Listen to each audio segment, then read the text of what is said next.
신앙과 예술, 특별히 신앙과 음악을 연결하는 기독교 미학 강의에 오신 여러분을 환영합니다. 저는 송인설 교수입니다. 오늘은 6번째 시간으로 예술의 규범, 예술과 심미적 책임에 대해 알아보겠습니다. 오늘 내용이 많은데 예술적 탁월성, 심미적 탁월성, 심미적 평가와 관계없는 것들, 아름다움, 심미적 장점의 유형들, 심미적인 것의 규범, 심미적 탁월함, 예술의 도덕성, 주제 하나하나가 묵직하고 참 중요했습니다.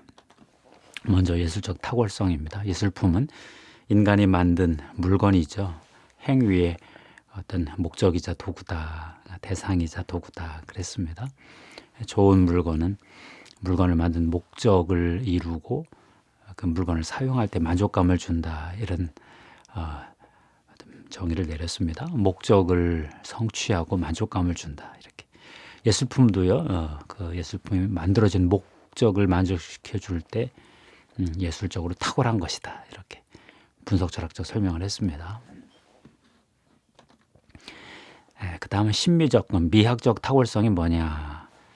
미학적으로 뛰어나다는 것은 어떤 미학적 즐거움을 준다, 이런 뜻이라고 봤어요. 작품을 감상할 때 미학적으로 즐거움을 주는 것, 이것을 심미적, 미학적 탁월성이다, 이렇게 이분이 또 정의를 했는데 그럴듯한 것 같습니다.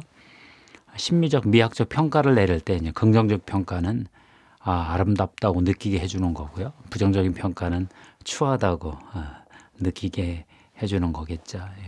비평가들이 예술 작품을 볼 때 아름답다는 것과 그렇지 못하다는 것을 종합적으로 다 비교해서 판단하겠죠. 심미적 요건이 아닌 것, 이게 참 중요한데요. 실제성, 액츄얼리티는 아니다. 이게 진짜 있었던 내용일 필요는 없다. 허구여도 괜찮다. 전시된 작품만 문제다. 작품의 모양과 소리만 보고 심미적 평가를 하는 것이지 진짜 있었냐 없었냐 이런 건 안 따진다는 거죠. 예술품의 영향력도 안 따진다. 이 예술품이 좋은 영향을 주든지 나쁜 영향을 주든지 그건 고려하지 않고 딱 지금 전시된 작품만 보는 것입니다.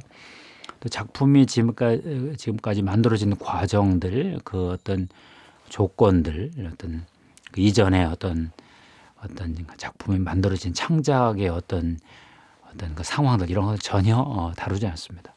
딱 지금 전시된 작품 그것만 보는 거죠. 그 소리, 모양, 뭐 구성, 이런 거. 사람들의 호불호도 따지지 않는다고 합니다. 사람들이 뭐 좋아하지 않아도 심미적, 미학적으로 탁월할 수도 있고요. 아름다움에 대한 묵상은 재밌었어요. 아름다움은 심미적 탁월성하고는 좀 다르다고 봤습니다. 사물 자체의 어떤 객관적 속성으로 봤어요. 뭐 비율이 적정하고 황금 비율, 뭐 조화롭고 밝고 뭐 이런 거. 거기서 폴란드 미학자 블라디 슬로프 타타르키비츠라는 분의 아름다움에 관한 주요 이론의 몰락, 이런 논문을 많이 보는데요. 타타르키비츠가 아름다움을 정의하지는 않고 아름다움에 대한 이론, 아름다움을 바라보는 관점을 제시했다고 하는데, 타타르키비츠 말을 한번 읽어보겠습니다. 아름다운 사물이란 부분들이 조화롭거나 균형 있게 짜이고 완성도나 완벽함을 갖추고 있으며 감상하기에 즐거운 것으로 간주되었다, 이렇게 이분 논문을 인용을 했는데, 이거에 대해서 월터 스토프는 좀 부족하다, 모호하다, 이렇게 봤어요. 월터 스토프는 아름다움은 어떤 작품의 객관적인 어떤 내재적인 속성으로 보았고요. 심미적 탁월함은 어떤 주관적으로 어떤 심리적으로 기쁨을 주느냐 안 주느냐, 그렇게 이렇게 봤어요. 월터 스토프는 아름다움과 심미적 탁월함은 다르다, 이렇게 봤습니다. 객관적으로 작품이 아름다워도 심미적으로 탁월하게 느껴지지 않을 수도 있고요. 객관적으로는 별로 아름답지 않은 것 같은데 그걸 감상하는 사람 쪽에서는 심미적으로 탁월하게 느껴질 수도 있습니다. 와, 저 작품을 보니까 왜 이렇게 기쁘냐, 기쁨을 주냐, 그런 거죠. 물론 객관적으로도 아름답고 감상하는 사람에게 신비적으로 미학적으로 즐거움을 주어서 탁월하게 느껴질 수 있으면 최고겠죠. 그러나 꼭 일치하는 건 아니다. 이게 월터 스토프의 주장입니다. 심미적 장점, 심미적 탁월함, 그 미학적 어떤 느낌으로서의 어떤 탁월함의 유형이 참 다양한 것 같다. 이런 한 부분을 다루었습니다. 취향이라고 그러죠. 테이스트, 취향, 맛. 사람들의 심미적 어떤 예술을 느끼는 어떤 그 취향, 그것이 참 다양하다. 사람마다 취향이 다르잖아요. 교육과 문화적 태도의 차이가 작용하는 거죠. 같은 예술품을 바라보아도 그 사람의 취향에 따라서 평가가 다른 것입니다. 이 심미적 감상이라는 것은 바라볼 때 초점을 맞추는 거잖아요. 포커싱이 되는 건데 사람마다 초점 맞추는 부분이 다르죠. 그렇다 보니 이 사람은 이런 걸 좋아하고 저 사람은 저런 걸 좋아하고 이 사람은 이걸 보고 저 사람은 저걸 보고 그러다 보니 취향이 다른 것입니다. 같은 작품을 보는데 어떤 사람은 심미적으로 기쁨을 느끼고 어떤 사람은 심미적으로 불쾌함을 느낄 수도 있고요. 이렇게 참 같은 작품이라고 하더라도 심미적으로 느낌, 미학적인 느낌에서 다양한 어떤 그런 평가가 가능하다. 그럴 것 같아요, 그죠? 근데 그러면서 또 월터 스토퍼가 참 저에게는 놀라운 어떤 설명을 하는데요. 심미적인 느끼는 취향은 다 다양하지만 일반적으로 저런 장점이 있으면 심미적으로 미학적으로 사람들이 탁월하다고 즐거움을 느끼면서 아름답다고 느끼면서 즐거워하는 것 같다 하는 어떤 유형을 얘기를 했어요. 월터 스토퍼가 세 가지를 얘기했는데 어떤 작품의 통일성이 있을 때 사람들이 공통적으로 보편적으로 즐거워하더라. 어떤 작품이 다채로울 때 심미적으로 미학적으로 기쁨을 누리면서 즐거워하더라. 또 어울림 강도라는 말을 썼는데 좀 난해한 개념이었습니다. 강렬한 어울림, 강렬한 균형, 강렬함의 적절한 균형 뭐 이런 뜻인데 이따 설명 더 하고요. 이런 통일성, 다채로움, 어울림, 강렬한 어울림 요 세 가지 특징이 모이면 되게 사람들이 어떤 미학적으로 심미적으로 아름답다고 느끼면서 즐거워하더라.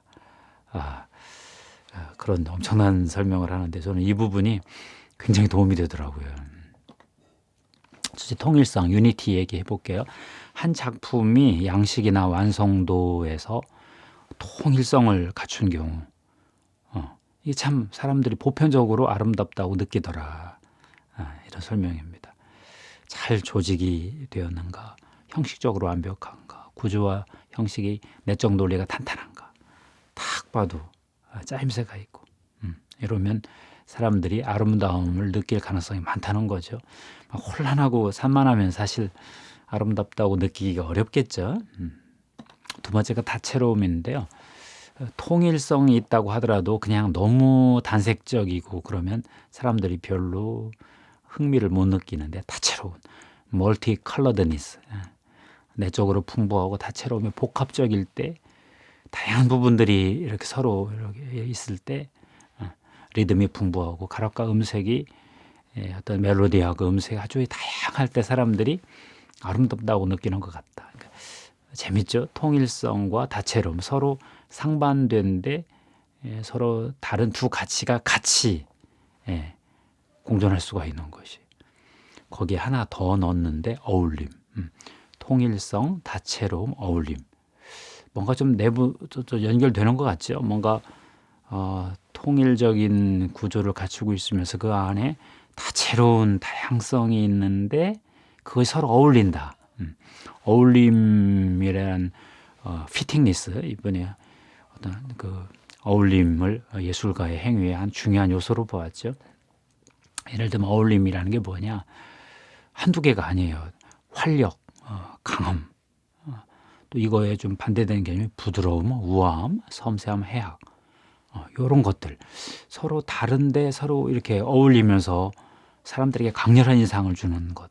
이걸 어울림, 강도, 강력도 이렇게 표현했습니다. 부드럽게 어울리면서도 강렬한 느낌을 준다. 강렬한 어울림, 강렬한 균형, 강렬함의 적절한 균형. 부드러운 강렬한 힘, 뭐라고 번역할지 모르겠는데요. 사람들은 그러니까 덤덤하고 무디고 지루한 거 이런 것들을 아름답게 느끼지 않고요. 강렬하고 섬세하면서도 뭔가 막 힘이 있는 그런 거, 부드러우면서도 강한 힘을 주는 그런 쪽에서 아름다움을 느끼더라. 저는 이 부분 설명 들으면서 좀 약간 소름이 돋는 그런 경험을 했어요. 이 분석 철학자가 이렇게 심미적으로, 미학적으로 아름다움을 느끼면서 즐거운 그걸 일으키는 세 가지 유형, 요게 어울리면 된다는 이 설명이, 와, 정말 설명 잘한다. 그런 생각을 했습니다. 우리야, 그냥 아름답다, 그냥 즐겁다. 좀 눈이 행복하네, 귀가 즐겁네, 뭐 이러고 마는데 이분은 그런 아름다운 그 기쁨을 주는 그런 것들을 볼 때 이 세 가지 요소가 있더라. 이런 걸 분석해낸 거거든요. 통일성, 다채로움, 강렬한 어울림. 이 세 개가 있을 때는 거의 모든 사람들이 미학적으로, 심미적으로 아름답다고 느끼며 즐거워하더라. 이렇게 설명을 했습니다. 그 다음이 심미적인 것의 규범인데요. 이게 무슨 뜻인가 하면, 우리는 왜 심미적 감상을 가치 있게 여기는가?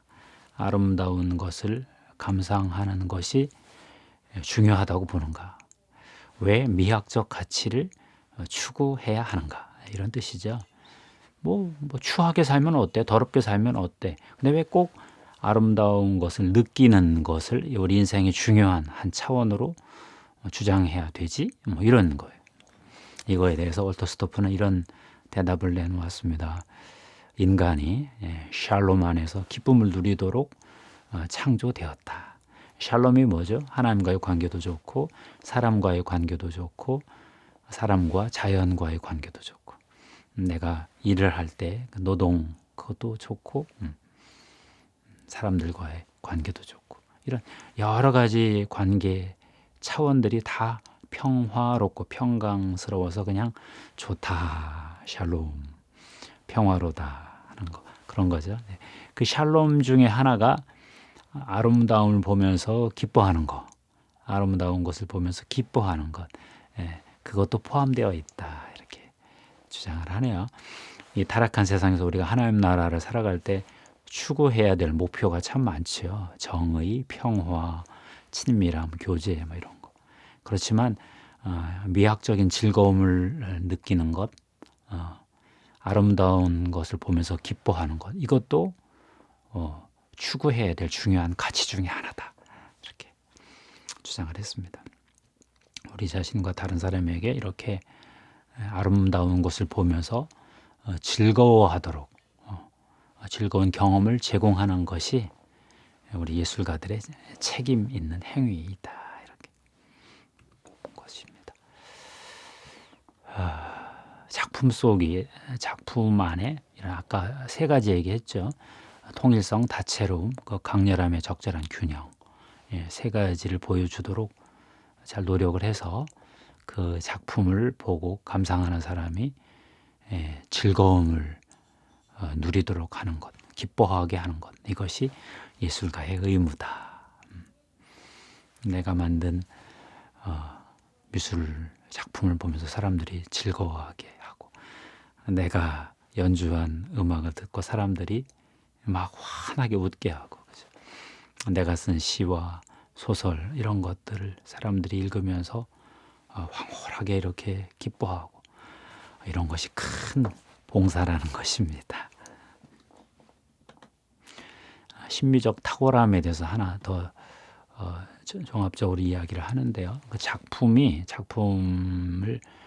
만들어진 목적을 이룰 뿐만 아니라 그 목적이 이루어질 때 아주 만족스럽고 기쁘고, 이런 것으로 입증되는 건데 이게 신비적 탁월함이라고 그랬죠.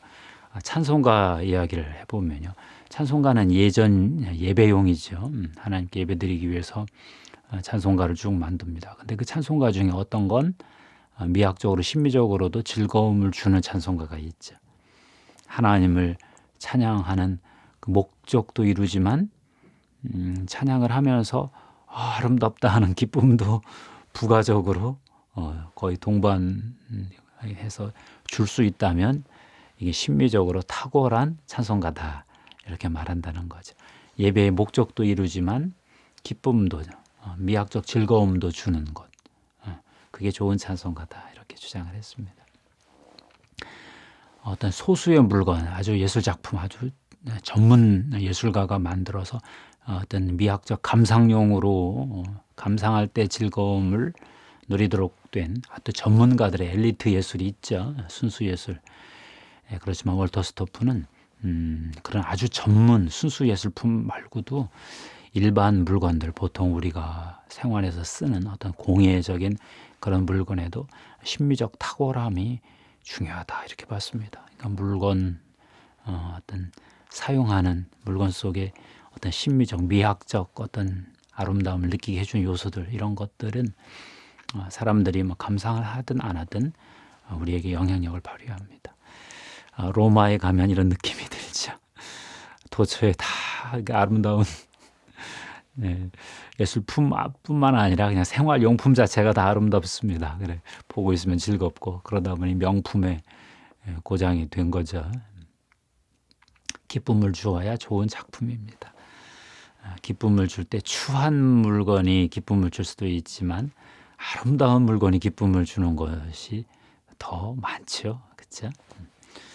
그래서 우리 기독교 예술을 하는 분들, 기독교 음악을 하는 분들은 어떤 기독교 예술 안에서 심미적 탁월성, 탁월함, 감상할 때 기쁨을 느낄 수 있을 정도로 어떤 좋은 그런 작품을 만들어야 될 책임이 있다 이렇게 봤습니다. 특별히 교회 음악이 그 중에 중요한 역할을 하겠죠. 하나님이 백성들의 기쁨 속에서 즐거워하시거든요. 어떤 분들은 근엄한 찬송가만 하나님 받으실 것이다. 그렇지 않습니다. 하나님 백성들이 즐거워하며 찬양을 부를 때 찬양을 받으신 하나님도 기뻐하시는 것입니다. 그런 의미에서 교회 음악도 미학적, 심미적 그 탁월함을 추구해서 사람들에게 어떤 그 미학적 즐거움을 줄 수 있어야 된다. 그런 것입니다. 도덕성 얘기 좀만 해보면요. 예술품은 아주 다양한 차원을 가지고 있습니다. 그 심미적, 미학적 차원도 있고 경제적 차원도 있고 심리학적 차원도 있고 도덕적 차원, 종교적 차원, 신학적 차원, 뭐 영적 차원 이런 것들이 있겠죠.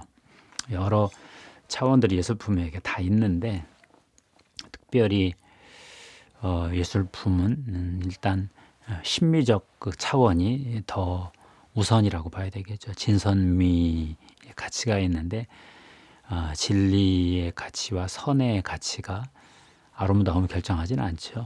그것이 진짜고 그것이 옳아도 추할 수가 있는 거 아니겠습니까? 그런 의미에서 어떤 예술품의 심미적 차원은 아주 독자적인 것이고 고유한 것이다. 이걸 인정해야 될 것 같아요. 두 번째, 예술품을 접할 때 우리 신앙에 영향을 주는 것이 사실인데 신앙에 영향을 주지만 어떤 영향을 주는 이 사실을 너무 과장하지는 말자. 왜냐하면 영향을 적게 받는 사람도 있고 많이 받는 사람도 있고 또 뭐 예술 작품 속에 도덕적으로 비도덕적인 내용이 있다고 모든 사람들이 다 그걸 따라하는 것도 아니고 그러니까요. 세 번째, 어떤 그 작품을 바라보는 관점이 다르니까 관점에 따라 영향력을 변화시킬 수 있거든요. 기독교적 관점을 가지고 있으면 부정적 영향을 피할 수 있죠. 저게 인간이 얼마나 타락했는지를 보여주는구나. 그렇지만 예수 그리스도 안에서 우리는 구속받을 수 있어. 우리는 구원될 수 있어. 이러면 상당히 비도덕적인 작품이라고 하더라도 우리가 이걸 극복할 수 있는 거죠. 네 번째 그 도덕적으로 종교적으로 나쁜 영향을 주어도 심미적으로 탁월한 경우가 있습니다. 그러니까 이런 것들이 좀 어려운 거죠. 그 청교도들이 싫어하는 건데 아우 정말 내용은 비도덕적이야. 반기독교적이야. 반성경적이에요. 그래도 어떤 그 속에 아름다운 내용이 있어서 어떤 그 약간 아름답다는 느낌을 불러일으키면서 묘한 기쁨을 줄 수도 있습니다. 그죠? 그리고 심미적으로 감상하고 그냥 끝나가는 거니까 그 순간의 경험이죠. 그러니까 이게 심미적인 탁월함을 순간적으로 감상하는 건 가능하다. 너무 막 그냥 공자맹자 뭐 이런 식으로 할 필요는 없다는 거죠. 그러니까 도덕을 지나치게 강조할 필요는 없다. 네, 그런 얘기입니다. 그렇다고 도덕이 영향을 안 준다는 얘기는 아니고요. 영향을 주지만 뭐 그렇게까지 뭐 그냥 다 도덕의 차원으로 모든 걸 결정하지 말자.